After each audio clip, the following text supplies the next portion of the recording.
بسم اللہ الرحمن الرحیم ایاک نعبد و ایاک نستعین۔ اب ڈاکٹر الیاس، مجھے آپ نے یہ مسجد میں تالیاں تو آپ بجا نہیں سکتے، لیکن مجھے یہی نہیں پتہ چلے گا کہ آپ کو میری باتیں پسند آئی ہیں نہیں آئیں۔ اچھا، ڈاکٹر امجد کہہ رہے ہیں ہاتھ آپ کھڑا کریں گے۔ اچھا، میں سب سے پہلے آپ سب کو جو پیغام دینا چاہتا ہوں وہ یہ کہ یہ پاکستان ایک بڑی خواب کا نام تھا۔ ہم نے ایک مثالی اسلامی فلاحی ریاست بننا تھا، اور جو فلاحی ریاست کس کے طرز پہ بننا تھا؟ جو سب سے پہلے ہمارے نبی صلی اللہ علیہ وسلم نے مدینہ میں ایک ریاست قائم کی تھی، ان اصولوں پہ ہم نے پاکستان کو کھڑا کرنا تھا۔ مجھے افسوس سے کہنا پڑتا ہے کہ وہ جو ہمارا قبلہ ہونا چاہیے تھا 1947 میں، ہم اس راستے پہ نہیں چلے۔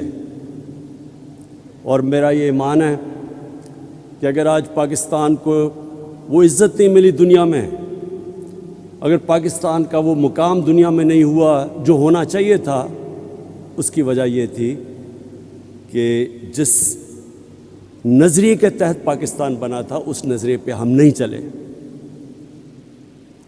جو قوم اپنے نظریے سے ہٹتی ہے وہ کبھی کامیاب نہیں ہوتی۔ جو انسان اپنے نظریے سے ہٹتا ہے وہ بھٹک جاتا ہے۔ اور ہمارا نظریہ مدینہ کی ریاست کا نظریہ تھا۔ اس میں دو سب سے اہم چیزیں تھیں، ایک انسانیت، فلاحی ریاست جدھر ریاست نے اپنے کمزور طبقے کی ذمہ داری لینی تھی، جس کو انگریزی میں ویلفیئر اسٹیٹ کہتے ہیں، اور دوسرا جو نبی صلی اللہ علیہ وسلم کا حکم تھا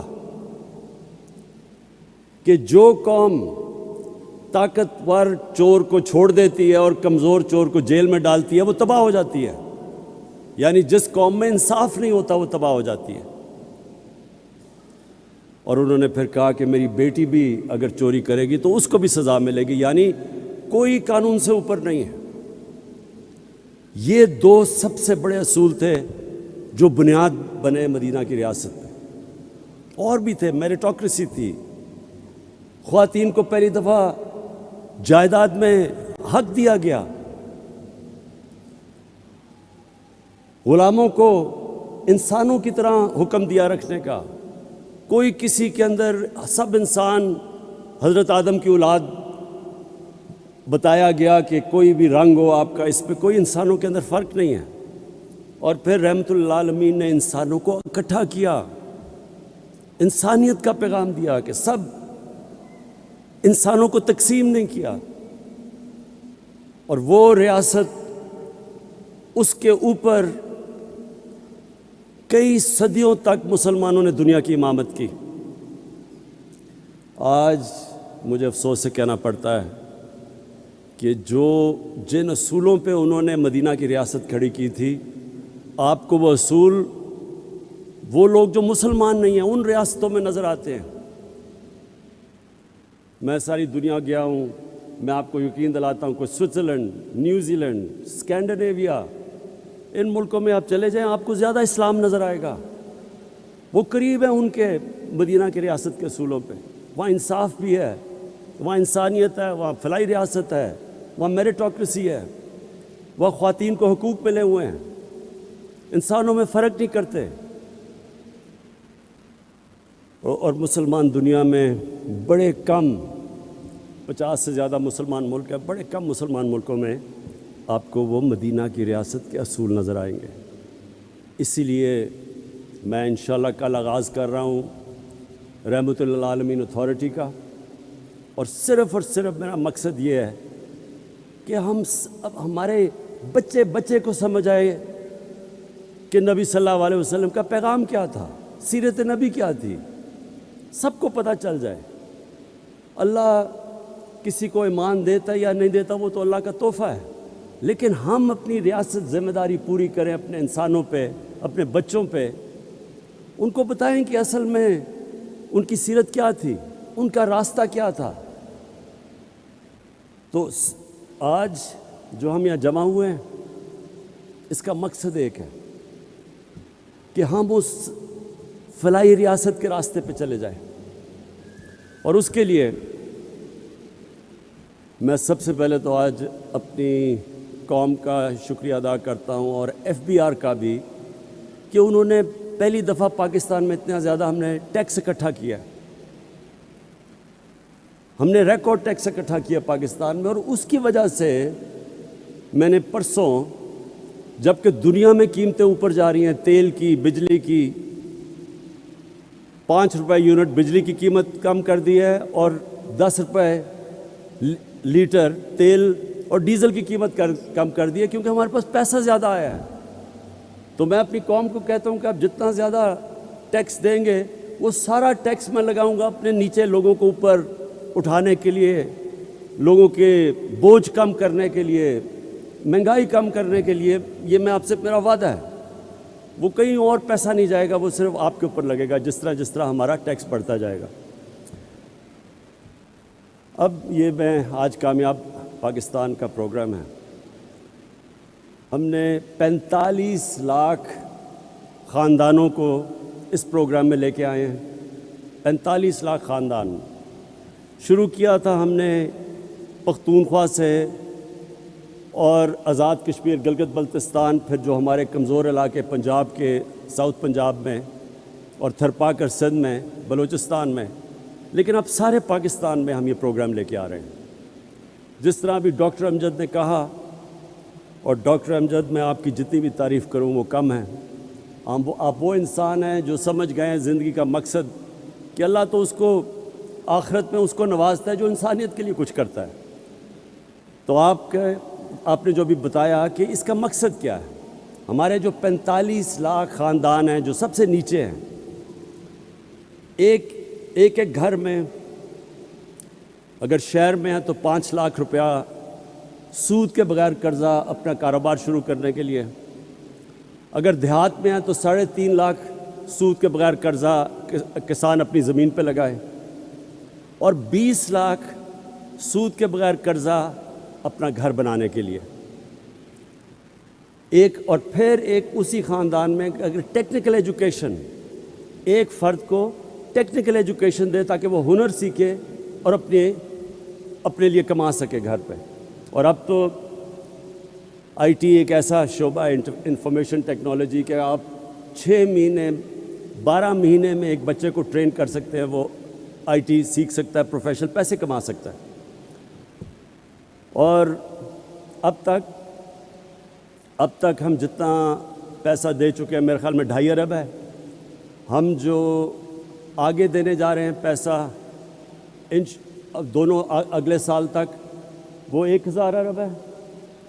1000 ارب روپے کے قرضے دیں گے یہی 45 لاکھ خاندانوں کو، اور پھر اس کو بڑھاتے جائیں گے۔ مقصد یہ ہے کہ لوگ خود اپنے پیر پہ کھڑے ہوں، ہنر سیکھیں، کاروبار کریں۔ حکومت کے پاس تو کبھی بھی اتنا پیسہ نہیں آئے گا کہ نوکریاں سب کو دے دے، 22 کروڑ عوام ہے، حکومت کے پاس تو اتنے وسائل نہیں ہوں گے۔ تو لوگوں کو مدد کر رہے ہیں کہ وہ اپنے پیر پہ کھڑے ہو سکیں، اپنا کاروبار، ہنر سیکھ سکیں، اور کسانوں کے لیے خاص طور پہ کہ سود کے بغیر قرضے ملیں تاکہ وہ اپنی زمین کے اوپر لگا سکیں اور اپنی آمدن بڑھا سکیں۔ اور پھر سب سے بڑی بات، گھر، یہ ایک انسان کی سب سے بڑی خواہش ہوتی ہے کہ میرے اپنی چھت ہو، لیکن ہمارے ملک میں اتنا مہنگا ہے گھر بنانا، اور بینک ابھی تک قرضہ ہی نہیں دیتے تھے چھوٹے لوگوں کو، تنخواہ دار طبقہ، ان کے پاس کبھی بھی ان کو قرضے نہیں دیتے تھے، پیسے والوں کو قرضے دیتے تھے۔ تو اس کا ہوا کیا کہ صرف پیسے والے لوگ گھر بنا سکتے ہیں، اور ہمارے یہاں کچی آبادیاں یہ بڑھتی جا رہی ہیں۔ کراچی میں تقریباً 40% کراچی کچی آبادیاں ہو گیا ہے، ہر شہر میں بڑھتی جا رہی ہیں. لاہور میں کچی وادیاں, کیونکہ لوگوں کے پاس پیسہ نہیں ہے اپنا گھر بنانے کے لیے.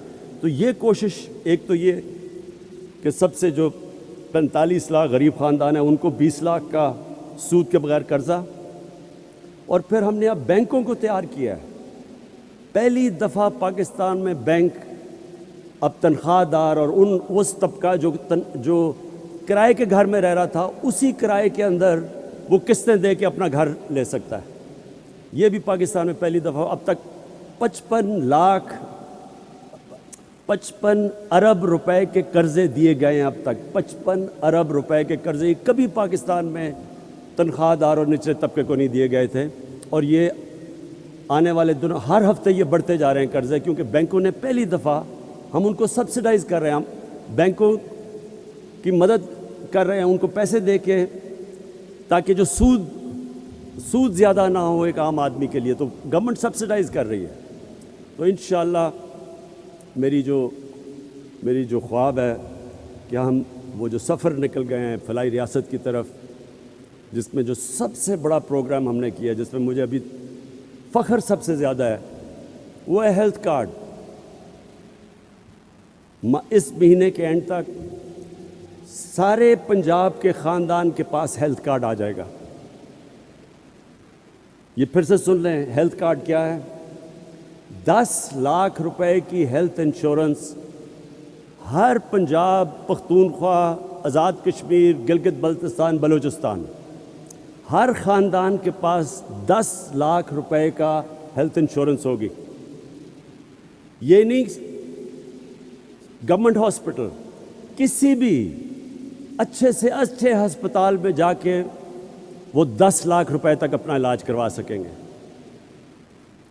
اب تک عام لوگ صرف گورنمنٹ کے ہسپتالوں میں جا کے اپنا علاج کرواتے تھے, اور گورنمنٹ کے ہسپتال اگر آپ باہر چلے جائیں بڑے شہروں سے, تو وہاں بڑا مشکل, کئی دفعہ ڈاکٹر نہیں ہوتے, نرسیں نہیں ہوتی, ایکوپمنٹ نہیں ہوتی, تو وہ بیچارے رلتے شہروں میں آتے ہیں. شہروں میں ہسپتال بھرے ہوئے ہوتے ہیں, 2-2 3-3 لوگ بستر پہ ہوتے ہیں. تو یہ جو ہیلتھ کارڈ سے اب کیا ہوگا, اب جو پرائیویٹ سیکٹر کے ہاسپٹل ہیں وہ دیہاتوں میں جا کے ہسپتال بنائیں گے, کیونکہ ہر خاندان کے پاس اب پیسہ آ گیا ہے اپنا علاج کروانے کے لیے. اور اس سے انشاءاللہ جو میری ایک ہمیشہ میں سمجھتا تھا کہ سب سے برا اور مشکل وقت ایک خاندان پہ تب آتا ہے جب ایک گھر میں بیماری ہو, ماں باپ بیمار ہوں, بچے بیمار ہوں, اور ان کے پاس پیسہ نہ ہو علاج کروانے کا. اس سے زیادہ ایک گھر میں بے بسی کا عالم نہیں ہوتا. تو یہ مجھے جو سب سے بڑی خوشی, اگر مجھے پوچھیں کہ 3.5 سال میں آپ کو کس چیز میں سب سے زیادہ خوشی ملی ہے, وہ اس میں ملی ہے کہ انشاءاللہ اس مہینے کے اینڈ تک سارے پاکستان کے خاندانوں کے پاس 10 لاکھ روپے کا ہیلتھ انشورنس آ جائے گی, کسی بھی ہسپتال میں جا کے اپنا علاج کروا سکتے ہیں. میں آخر میں سارے جتنے بھی لوگوں نے مل کے یہ کامیاب پاکستان میں, جتنے بھی اداروں نے, اخوت, NRSP, سب نے جنہوں نے مل کے یہاں تک یہ ممکن کیا ہے, میں آپ سب کو خراج تحسین پیش کرتا ہوں. اور یہ جو ہم نے شروع کیا ہے یہ راستہ, یہ وہ خواب ہے جو علامہ اقبال نے سوچا تھا جب انہوں نے پاکستان کا تصور کیا تھا. یہ اس راستے پہ انشاءاللہ ہم نکل گئے ہیں جو میں سمجھتا ہوں کہ پاکستان کی عظمت کا راستہ ہے. پاکستان پائندہ باد.